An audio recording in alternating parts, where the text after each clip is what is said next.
Well, pleased with the win. We're 4-0.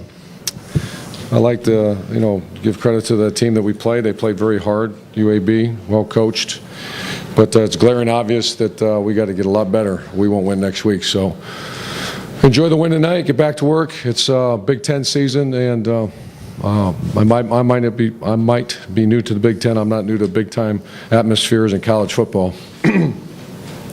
so we have to be ready for this one. Yeah, drink. But with that, I'll answer any questions for me.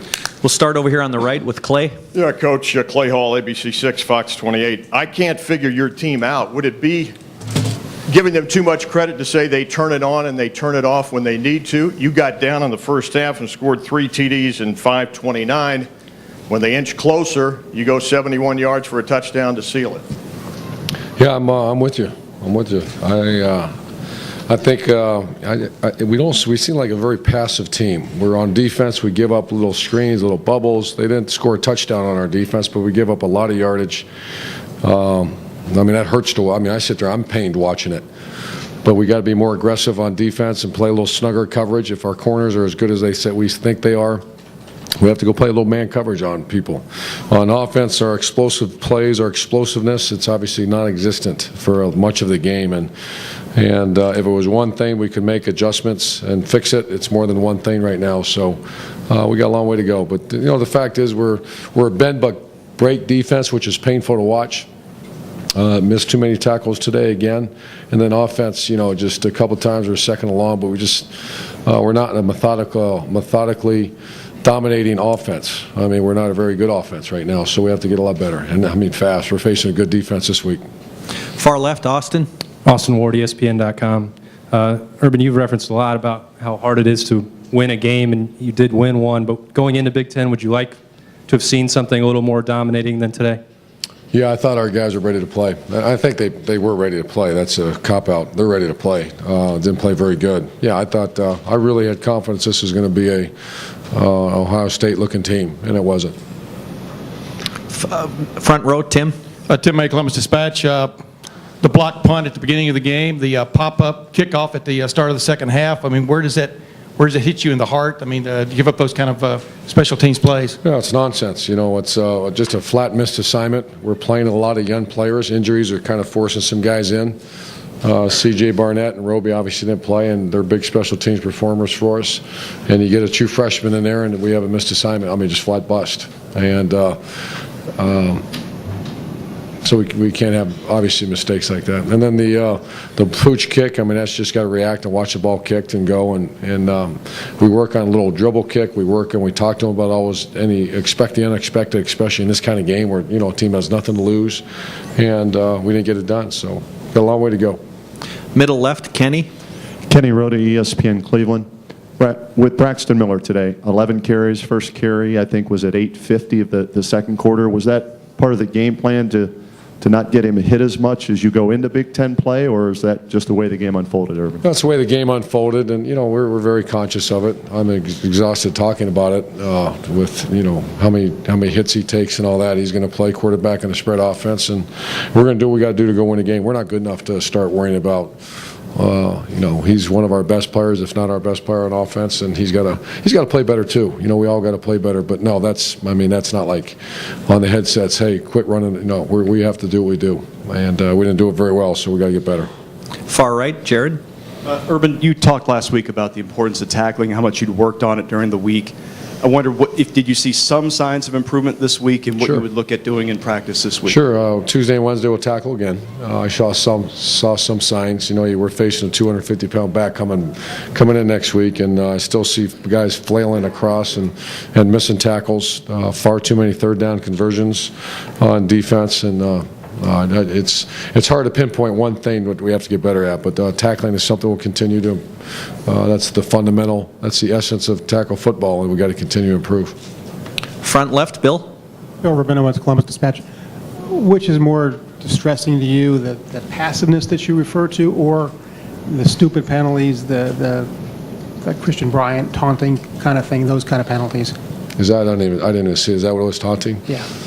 Yeah, that's which is more stressful or which is more whatever. They're both awful, and we got to get them fixed. Doug, far left. Doug Lamar, used to Cleveland Plain Dealer. Urban, you had talked last week about your conversation with Braxton about making more changes at the line of scrimmage. How often did you see him do that today? How did he handle that, and how did you think it helped He you? did pretty good in that phase of it. You know, we gave him the keys to the offense a little bit today, and he did good. It was a very minimal, but it was a great first step for him. And we're developing a quarterback as we speak, and it takes time. He's still an elite competitor with some elite talents, but we just have to keep improving. It can improve around him as well.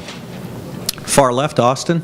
Urban, without Roby, Barnett, Bennett, the injuries you've had defensively, do you think that's part of some of these issues, the lack of depth and trying to play a little patchwork with those injuries right now? Well, I think we're playing a lot of very young players as a result. You know, the positive is there's some true freshman defensive linemen given an inordinate amount of work this early in the season. But no, that's an excuse for being passive. Obviously, you want your starters in there, but there's some capable backups. But you're seeing some guys thrust into action. When Shazier went down, you have Roby, you have C.J. Barnett. So basically, C.J. Barnett, Roby, Shazier, and Bennett are 4 starters out. But the quality of personnel behind them, they just have to play better. And it's not lack of talent. It's maybe lack of some experience, but we got to play better. Time for a couple more questions. Front, Tim. Tim May, Columbus Dispatch again. Talk about Rod Smith. You got him touches, like you said. He delivered a touchdown, almost delivered another one. But are you uplifted by what you've seen over the last week or so with him? Sure, and I think we'll get Carlos Hyde back, but we reward people who will go very hard for us in special teams, and he did. And I was proud to see. I can't tell you how he played. I can't, off the top of my head, I can't remember. I think he ran hard and squirted out on one of them, and the other ones were short yardage. We went, if you notice, we went a couple of times just to line up and settle everybody down and went a little eye twins, which is kind of what this personnel was built for a little bit. And we did. We pounded, came off the ball a little bit, but still nothing. I thought we'd, come rocking off the line of scrimmage. And so having the ability to do both will be pretty critical as we move down to run a little true under center package and then also bang you right in the spread. So as you can see, we're trying to continue to grow our package of offense. And we're still in that process, but trying to grow is over. Now it's trying to perform. But you weren't lucky. You put him in there, on y'all's last TD drive. He didn't get the score, but you put him in there down in the goal line. You weren't reluctant about that. Yeah, he's earned it. That was not a hit or miss, and boy, I hope this thing works out. He's done it in practice, and he's earned that right. So yeah, there was no reluctancy at all to put him in there. Left middle, Kenny. Kenny Rhoda, ESPN Cleveland. Urban, are you happy with the progress from Game 1 through Game 4? No. Nope. What area concerns you the most? It's there's too much defense, offense, and kicking game. We have to be better in all 3 phases. So. All right, far left, Doug. Doug Lamar, Cleveland Plain Dealer. Urban, have you had other times in your coaching career when you've maybe gotten through a non-conference schedule without losing, but thinking, boy, we need to improve on a lot of things going into conference play? Yeah, there's been very few that you're just cooking. Just clicking, especially, you got to think about where this team was now. This is not a finely tuned machine right now. It hasn't been for a while, especially in both sides of the ball. So we got to develop a finely tuned machine, and obviously there's some growing pains, and it's not as easy as I thought we'd be further ahead. But it is what it is, and we got to get better and better fast. The good thing is there's no pushback.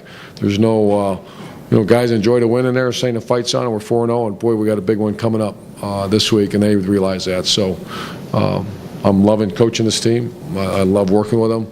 I have a very clear understanding of where we're at. Disappointed, but that doesn't mean I don't love the guys. I think they're working their tails off. We just got to keep grinding. But no, absolutely, I've done this a long time, and through some teams that you thought would be better at this point of the season. You never try to factor in injuries, but we have a depth issue here at Ohio State right now, severe. Whenever true freshmen are forced to, I think I had 6 starting on kickoff unit, true freshmen starting on kickoff. That at Ohio State, I hope we don't have to do that very often, but it is what it is. So we got to continue to develop these guys because those freshmen are no freshmen anymore. They're sophomores. They're second-year players because they've been in the mix right now. So. Last question, far left, Bill. Urban, Bill Livingston, Plain Dealer. You've lauded Braxton's acceleration before. It seems that his cutting is remarkable also. He gets Yeah. a lot of guys overrunning him or grabbing air. Could you comment on that? Yeah, he's a dynamic athlete. I agree with you. I think, I used to say Percy Harvin has a great first step because it's incredible, and I think he's got great acceleration, but he's got an uncanny ability to make guys miss. So he's without a question one of the best athletes in college football. We got to surround. That's a true statement. And keep Coach, going and thank you. going. Thanks, guys. Thank you very much. Have a great night.